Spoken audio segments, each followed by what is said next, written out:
If you're in sales, as I was for many years, you don't really have a choice over the product. You have to assume that your company has produced a good product or service and priced it well in a competitive market. So your job is to sell more of it. And this brings us to the great breakthrough of the 21st century. All sales in the 21st century are relationship sales. They're relationship sales, which means that people do not buy the product or service. They buy how they feel about the person selling it. Then the product or service becomes important. The first job of the sales professional is to take the time to develop a relationship of trust and credibility with the prospect. Sincerely, in sales and in life, credibility is everything. Your trustworthiness, your believability, how much I can trust you, how much confidence I feel in dealing with you. These are the most important single factors, not only as a salesperson, but as a human being. So you will find that your very best relationships in life are with people with whom you have this perfect trust relationship. Your spouse, your best friends, your best customers. You have relationships. I work with people on multi-million-dollar deals whom I've never met on the telephone or by email because we have a trust relationship and we can enter into agreements, make commitments, and spend money and time because we trust each other. There's no problem. So trust between a customer and a salesperson is really important. Can you build trust by asking questions, not by talking about your company or your service? By asking really good questions and listening closely to the answers and working to understand your customer. Columbia University did a study some years ago and they found that the average salesperson works only 90 minutes a day. The average salesperson spends most of their time warming up and resting. The average salesperson makes about 2 calls a day, 1 in the morning, 1 in the afternoon, and in between they're getting ready, making excuses, drinking coffee, eating the paper, checking their email, reading spam, and so on. But they only work 90 minutes a day. They did that first study in 1928 and they've upgraded the study year after year. The latest one was about 2008 and the average salesperson still works 90 minutes a day. So all sales incomes are diluted down to 90 minutes a day. We find that there are only 3 things that you do that pay you your desired hourly rate, and they are prospecting, presenting, and closing the sale, finding new people to talk to, talking to those new people and getting them to take action. Double the amount of time that you spend face-to-face with customers. From this day forward, use every single bit of intelligence and brilliance, time management, planning, goals, and efficiency to double the amount of face time. Your sales are directly in proportion to the amount of time you spend face-to-face with qualified prospects. The average salesperson works 90 minutes a day in that they are face-to-face with customers 90 minutes a day on average, half hour below or half above. If you want to double your income, spend 180 minutes per day, which is 3 hours out of 8 each day face-to-face with customers. And by the law of probabilities, you will double your income. I've worked with people, great stories, who are making 1 sale out of 10. That means they were getting rejected 9 out of 10 times, but they kept on. When they learned proper sales techniques, they started to make 2 sales out of 10, 3 sales out of 10, 4 sales, 5. One gentleman in my course came 1 year and came back the following year. He was making 9 sales out of every 10 calls. His income went up several hundred%. He went from living in a small house to living in a large house. He'd been in sales for about 12 years before he learned how to sell professionally, and his sales exploded. Because you can't get worse at selling by doing it. You can increase the percentages, but the way you do it is you collect more no's. So your job now is to see how many no's you can collect each day. Just be polite, be friendly, be charming as you already are, I'm sure, and just collect no's all the time. The more no's you get, the more successful you'll be. There's a difference between marketing and sales. You know what it is? Imagine that I were to say to you at midday to this group, I say, is anybody here hungry? You raise your hand. All right, that's marketing. Interested in your product or service. I'm interested in the product or service generally. Anybody here like to save money, make money, lose weight, be happy? Pick up girls, you know, whatever it happens to be. Then the second part is now, I have a restaurant. Let me tell you why you should come to my restaurant to satisfy your hunger rather than to go to the competitors. So those are the 2. Marketing is to attract people who raise their hand, who are interested in the benefit that your product or service offers. And selling the conversion is to get them to buy from you rather than from your competitors. They are very different functions. You can't sell if you can't attract interested prospects. I was listening to an audio program last year, and I heard one concept on that audio program about business success that triggered a whole series of ideas of how you could implement that process. It's a very simple idea based on this. 90% of all business success is having a great product to start with. It was just a throwaway line in an interview, and I stopped my car. I stopped the CD and I started thinking about that. My mind was churning. Just look at all the struggle we work for in business. We start a business, we're working, we're in competition, but 90% of your success is having a great product. A perfect example is the iPod, iPhone, iPad. Every time people use this, what do they say? They say, this is a great product. The car that brought me over here today, Michael, the driver, he's got an iPad, and he said his wife got it for him for Christmas. He said, this is a great product. He said he can't live without it. Well, so I said, how do you measure how successful you are going to be in business? How do you predict your business future? It's very simple. It's the percentage of times that your customers, after using your product or service, say, this is a great product. This is a great service. This is a great company. Because without exception, all successful businesses trigger that response. So you can take every planning and organizing, upgrading your skills, learning, staff, customer service, sales, marketing, everything comes right down to this. How often people say after consuming your product or service, this is a great product.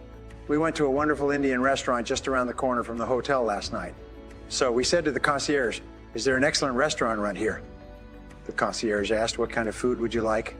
Obviously we said Indian food. He said, yes, one of the best Indian food restaurants in London is just down on Dr. Foster Road. It's about a 5-minute walk. So we walked down there and we sat down in a beautiful decor, high ceilings, beautiful lighting. We sat down and the food and the service were outstanding. Well, what we said is, this is a great restaurant. I mean, we want to come back here. We want to come back and bring our friends. We want to bring our spouses. We want to tell other people to come here.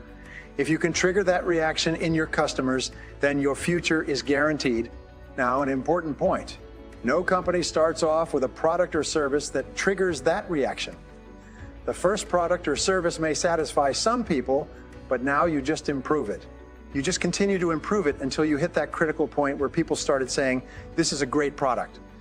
Then you know you've hit it, and every product has to trigger that. And no, they don't start off that way. You keep improving them and improving them, improve your service, improve your people, improve the product. If you can do that, this is that one idea that I have. I have generated more than $1 million in new revenues by taking that concept, expanding it like a horizon, and teaching hundreds of business owners how to install this greatness system within their business at every level: planning, organizing, marketing, selling, customer service, team, development, and so on. So now companies will walk out of my process and literally double the size of their business in 30 days. And when the economy is in a recession, their businesses are booming. People say, why? Well, because they've got great products, they've got great products, they've got great people. You see what I mean? Yeah, it's a very one concept like that, but you never know where you're going to find a concept like that. So you've got to be like a radar scanning the horizon, looking for those kinds of things, reading, listening, talking, asking questions, talking, asking questions, and every so often, like in the cartoon, you get this lightning strike. One idea can save you 5 or 10 years of hard work. Sales is the ultimate default job in our society. Nobody goes forward into sales. We fall back into sales when nothing else is working. It's like driving a car and backing up and hitting something. Boom! You get out to see what it is. It's a sales job. So we say, well, I will give that a try and see what happens. And sometimes your friends say, when are you going to get a real job? Because some people don't believe that sales is a real job. I came from a poor background. My parents never had any money. They were working people. My father was a carpenter. My mother was a nurse. I left school without graduating. I worked at laboring jobs for several years, and then I got into sales when I could no longer find a laboring job, like most people in sales today. And then I started asking a question which changed my life. The question is, why is it that some people are more successful than others? Why is this? I looked around me and I saw people who were 23, 24, typically younger than me, doing better than me. And they weren't any smarter than me because some of them were dumber. One of the things I say is nothing will make you madder than to see somebody who's dumber than you, who's doing better than you, and you say, how can this idiot be doing so? Well, I began asking this question in selling. I began asking, why is it that some salespeople are more successful than others? And I did something that very few people ever do. I found later, because I went to the best salespeople and I said, how come you're so successful? And they told me what they were doing and I did it and I made more sales. So people said, how come you're making so many sales? So I told them and they did it and their sales went up. And when I got into business, I asked managers, how do you manage in a business like this? How do you organize it? And they told me and I did it. So one of the greatest success principles that you'll ever find is to learn from the experts. Learn from the people who are already demonstrating the results that you want to get. Read their books, listen to their programs, attend their courses, learn from and ask them, and they will always tell you. And you can save yourself years of hard work by simply learning from people who've already learned it by themselves. However, the 80-20 rule applies. 20% of people who get into sales realize that this is a great opportunity, that if you sell really well, you can earn more than a doctor, lawyer, or even a politician. You can make a wonderful living in selling and you can fulfill all of your dreams in the Western world. 5% of millionaires are salespeople who have sold all their lives for another company, but they sold a lot and they earned a lot. And they invested the money carefully. So it's possible for you to achieve all your dreams in this field if you become good in selling. The key to success in sales, because you're on your own so much of the time, is to hold your own feet to the fire. Prepare thoroughly for every meeting. Go on Google, do whatever you need to do to find out everything you can about the prospect before you meet them for the first time. Remember, the first impression is lasting, and a customer today can't tell if you're prepared or not within 30 seconds. If you walk in and you say, thank you very much for your time. I had no idea your company had been here for 33 years. You have 270 people and 12 ranches and your best-selling product is this and that. And it won a quality award last year. How do you know all this stuff? I went to your website and I looked it up. And what do people put on their website? They put the things that they're most proud of. That is what we call the bragging page. They put things on their bragging page.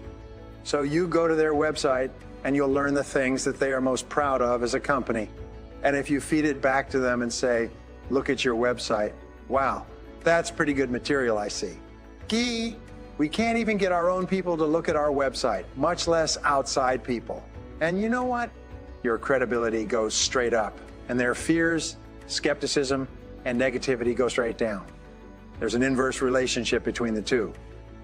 As your credibility goes up, their fear goes down. Now, they start off with a high level of fear and skepticism, but as you begin to build credibility by doing your homework, and then by asking good questions to fill in the answers and listening closely to the answers, they start thinking, I'm dealing with a professional. What is the purpose of your business? Now, most people respond by saying the purpose of a business is to make a profit. However, that's not quite correct. The real purpose of your business or any business is to create and keep a customer. If you can create and keep customers in sufficient numbers in a cost-efficient way, the result will be a profit. The very first thing that you have to do when you think of any new business idea is, where am I going to get a customer? How am I going to get someone to pay for my product or service? So the next question is, what is the key measure of customer satisfaction?